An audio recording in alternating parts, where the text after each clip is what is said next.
Livro dos Espíritos, capítulo 4, do Princípio Vital, 19 de janeiro de 2021. Seres orgânicos e inorgânicos. Os seres orgânicos são os que têm em si uma fonte de atividade íntima que lhe dá a vida. Nascem, crescem, reproduzem-se por si mesmos e morrem. São providos de órgãos especiais para a execução dos diferentes atos da vida. Órgãos esses apropriados às necessidades que a conservação própria lhe impõe. Nessa classe estão compreendidos os homens, os animais e as plantas. Seres inorgânicos são todos os que carecem de vitalidade, de movimentos próprios e que se formam apenas pela agregação de matéria. Tais são os minerais, a água, o ar, etc. 60. É a mesma a força que une os elementos da matéria nos corpos inorgânicos e orgânicos? Sim, a lei de atração. E é a mesma para todos. 61. A diferença entre a matéria dos corpos orgânicos e a dos inorgânicos? Sim, a lei de a matéria é sempre a mesma, porém nos corpos orgânicos ela está animalizada. 62. Qual a causa da animalização da matéria? Sua união com o princípio vital. 63. O princípio vital reside em algum agente particular ou é simplesmente uma propriedade da matéria organizada? Em outra palavra, é efeito ou é causa? É uma e outra coisa. A vida é um efeito devido à ação de um agente sobre a matéria. Esse agente sem a matéria não é a vida, do mesmo modo que a matéria não pode viver sem esse agente. Ele dá a vida a todos os seres que o absorvem e assimilam. 64. Vimos que o espírito e a matéria são dois elementos constitutivos do universo. O princípio vital será um terceiro? É, sem dúvida, um dos elementos necessários à constituição do universo, mas que também tem sua origem na matéria universal modificada. É para vós um elemento, como o oxigênio e o hidrogênio, que, entretanto, não são elementos primitivos, pois que tudo isso deriva de um só princípio. 64a. Parece resultar daí que a vitalidade não tem seu princípio num agente primitivo distinto, e sim numa propriedade especial da matéria universal devida a certas modificações. E isto é consequência do que dissemos. 65. O princípio vital reside em algum dos corpos que conhecemos? Ele tem por fonte o fluido universal. É o que chamais fluido magnético, ou fluido elétrico animalizado. É o intermediário, o elo existente entre o espírito e a matéria. 66. O princípio vital é um só para todos os seres orgânicos? Sim, modificado segundo a espécie. É ele que lhes dá movimento e atividade, e os distingue da matéria inerte. Porquanto o movimento da matéria não é a vida. Esse movimento ela o recebe, não o dá. 67. A vitalidade é atributo permanente do agente vital ou se desenvolve tão só pelo funcionamento dos órgãos? Ela não se desenvolve senão com o corpo.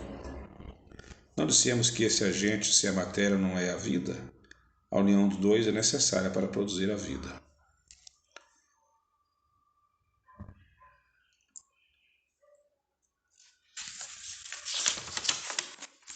67a. Poder-se-á dizer que a vitalidade se acha em estado latente quando o agente vital não está unido ao corpo? Sim, é tudo. O conjunto dos órgãos constitui uma espécie de mecanismo que recebe impulsão das atividades íntimas ou princípio vital que entre eles existe. O princípio vital é a força motriz dos corpos orgânicos, ao mesmo tempo que o agente vital dá impulsão aos órgãos.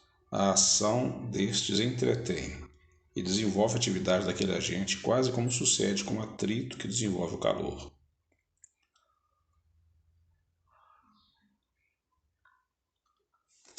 A vida e a morte. 68. Qual a causa da morte dos seres orgânicos? Esgotamento dos órgãos. 68A. Poder-se-ia comparar a morte à cessação do movimento de uma máquina desorganizada? Sim, e a máquina está mal montada. E se a máquina está mal montada, cessa o movimento. Se o corpo está enfermo, a vida se extingue. 69. Por que é que uma lesão do coração mais depressa causa morte do que a de outros órgãos? O coração é a máquina da vida. Não é, porém, o único órgão cuja lesão ocasiona a morte. Ele não passa de uma das peças essenciais. 70. Que é feito da matéria e do princípio vital dos seres orgânicos quando estes morrem? A matéria inerte se decompõe e vai formar novos organismos. O princípio vital volta à massa de onde saiu. Agora aqui tem uma nota grande de Kardec, bem grande. Morto o ser orgânico, os elementos que o compõem sofrem novas combinações, de que resultam novos seres, os quais aurem na fonte universal o princípio da vida e da atividade, o absorvem e assimilam, para novamente o restituírem a essa fonte quando deixarem de existir. Os órgãos se impregnam, por assim dizer, desse fluido vital.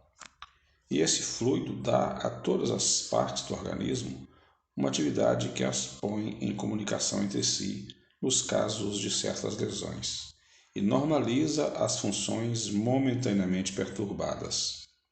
Mas quando os elementos essenciais ao funcionamento do órgão estão destruídos ou muito profundamente alterados, o fluido vital se torna impotente para lhes transmitir o movimento da vida e o ser morre. Mais ou menos necessariamente, os órgãos reagem uns sobre os outros, resultando essa ação recíproca da harmonia do conjunto por eles formado. Destruído que seja por uma causa qualquer, esta harmonia, o funcionamento deles cessa para o movimento da máquina, cujas peças principais se desarranjem. É o que se verifica, por exemplo, com o relógio gasto pelo uso ou que sofreu um choque por acidente, no qual a força motriz fica impotente para pô-lo de novo a andar.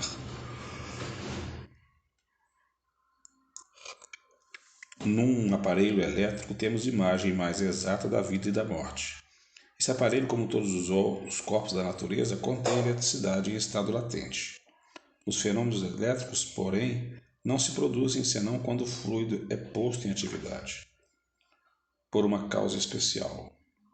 Poder-se-ia então dizer que o aparelho está vivo, vindo a cessar a causa da atividade, cessa o fenômeno. O aparelho volta ao estado de inércia. Os corpos orgânicos são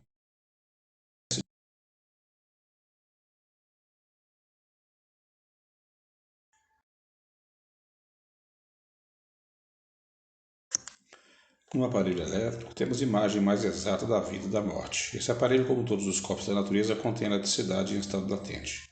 Os fenômenos elétricos, porém, não se produzem senão quando o fluido é posto em atividade por uma causa especial. Poder-se então dizer que o aparelho está vivo. Vindo a cessar a causa da atividade, cessa o fenômeno. O aparelho volta ao estado de inércia. Os corpos orgânicos são, assim, uma espécie de pilha, o aparelho elétrico, nos quais a atividade do fluido determina o fenômeno da vida. A cessação dessa atividade causa a morte. A quantidade de fluido vital não é absoluta em todos os seres orgânicos. Varia segundo as espécies e não é constante, quer em cada indivíduo, quer nos indivíduos de uma espécie. Alguns há que se acham, por assim dizer, saturados desse fluido, enquanto outros a possuem em quantidade apenas suficiente. Daí, para alguns, a vida mais ativa, mais tenaz e, de certo modo, superabundante. A quantidade de fluido vital se esgota. pode tornar-se insuficiente para a conservação da vida, se não for renovada pela absorção e assimilação das substâncias que o contêm.